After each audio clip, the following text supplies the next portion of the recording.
하나님께서 이곳을 떠나라 명령하셨다. 애국과 바벨론은 세상을 상징한다. 하나님의 뜻을 반대하고 적대하는 곳이다. 하나님께서 그런 애굽을 떠나라고 명하셨다. 마지막 책 요한계시록에서는 음녀 바벨론에서 빠져나오라 명하셨다. 출애굽이 구약에서 이스라엘 백성의 문제라면 출바벨론은 신약에서 이방인 교회가 최종적으로 떠나야 할 대상이다. 인류의 멸망과 멸종이 온다는 것은 하나님의 백성들이 이 명령에 불순종했다는 결론을 내리셨기 때문이다. 하나님을 등지고 이 세상의 임금이 다스리는 세상을 사랑했기 때문이다. 마지막 세대는 실패했다는 평가를 7교회가 받는다. 초대교회 때에는 그래도 2교회, 서머나 빌라델피아가 칭찬을 받았지만 2000년이 지난 최종 세대의 교회가 어떤 평가를 받을지에 대해서는 스스로 진단이 필요하다. 만약 그들에게 2교회라도 남았다면 심판이 연기되겠지만 7교회 모두가 영적으로 죽고 신앙은 미지근하고 삶은 세속적인 바벨론 교회라면 7년 환란이 속히 임하게 될 것이다. 그러나 하나님께서는 남은 백성을 구출하는 것을 잊지 않으신다. 노아의 방주와 가나안에 입성한 다음 세대와 마지막 때의 휴거 신부들이 있는 것은 같은 패턴이다. 노아 홍수에서 심판의 도구는 지구를 덮은 물이었다. 하나님께서 창조의 둘째 날에 홍수로 사용할 궁창 위에 물을 준비하셨다. 출애굽에서는 10개의 재앙이 동원되고 홍해와 요단강을 건너는 초자연적인 방법으로 건넜다. 심판이 오기 전에 하나님은 반드시 회개의 기간을 주셨다. 노아 시대의 사람들은 노아가 120년 동안 방주를 건축하는 것을 지켜보았지만 회개하지 않았다. 애굽 사람들도 10가지 재앙을 겪으면서도 여호와 신앙을 갖지 못했다. 문제는 종말을 맞이할 현재 세대다. 우리는 대홍수나 애굽이 겪은 10가지 재앙보다 더 심각할 것이다. 7년 동안 받을 재앙은 고통이란 고통은 다 받으면서도 최종적으로 살아남지 못한다. 7년의 재앙은 그들이 예수 그리스도의 명령에 순종하지 않았기 때문에 상응한 슬픔과 고통이다. 하나님께서는 그의 백성들이 징조를 분별할 7인의 시리즈를 준비하셨고 7년에 걸친 2개의 재앙 시리즈를 예고하셨다. 뿐만 아니라 완고했던 바로와 4제국의 재앙과 에피파네스처럼 사악한 짐승을 허락하셨다. 빛과 어둠의 전쟁이 하늘과 땅에서 인류와 특히 하나님의 백성을 두고 벌어진다.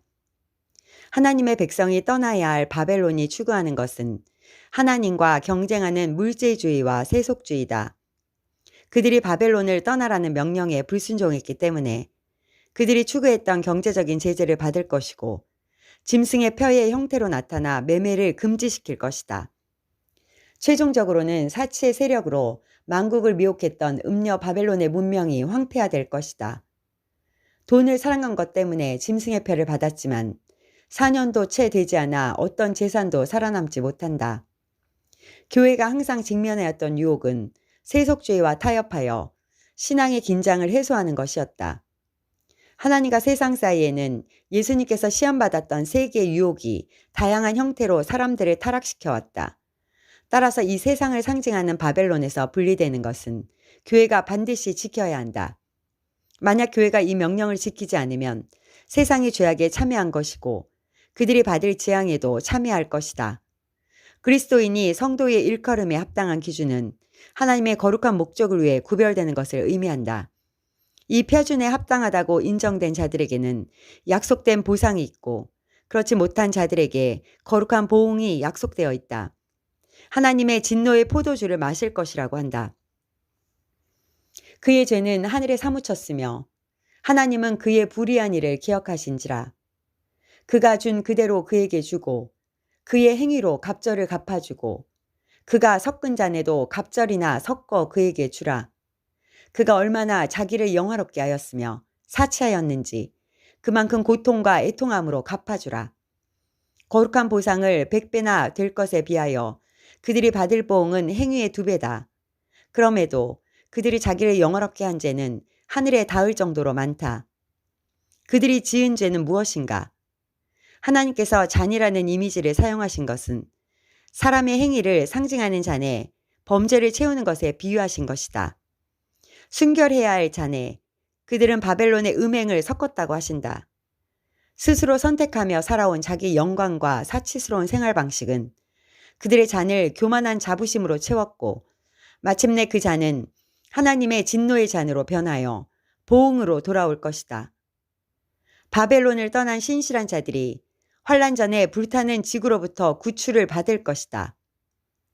바벨론을 사랑한 불의한 자들은 7년 동안 환란을 통과하며 불타는 바벨론과 함께 최후를 맞이할 것이다. 그런데 바벨론을 두고 짐승의 칼은 종교적인 핍박을 위해 표를 받도록 요구하는 것이다. 왜냐하면 이미 세속적인 인류는 짐승을 경배하고 표를 받는 것에 주저하지 않을 것이지만 믿음을 지키려는 자는 자기 피를 흘려야 한다. 바벨론 성이 파괴될 때 성도들의 많은 피가 성중에서 발견될 것이라고 선언하는 이유가 이 때문이다. 하지만 공의로우신 하나님께서 성도들의 피를 흘리게 한 죄를 갚아주실 것이고 짐승의 위협을 이겨낸 자들은 하늘의 불타는 유리바닷가에서 어린 양의 노래와 모세의 노래를 부를 것이다. 이런 일이 일어난 후에 땅은 마지막 7대접의 재앙이 대형 포도주 틀에 던져져서 밟힐 것이니 그들의 피가 지면을 덮을 것이다. 그렇게 한 후에 비로소 지구가 정화될 것이다.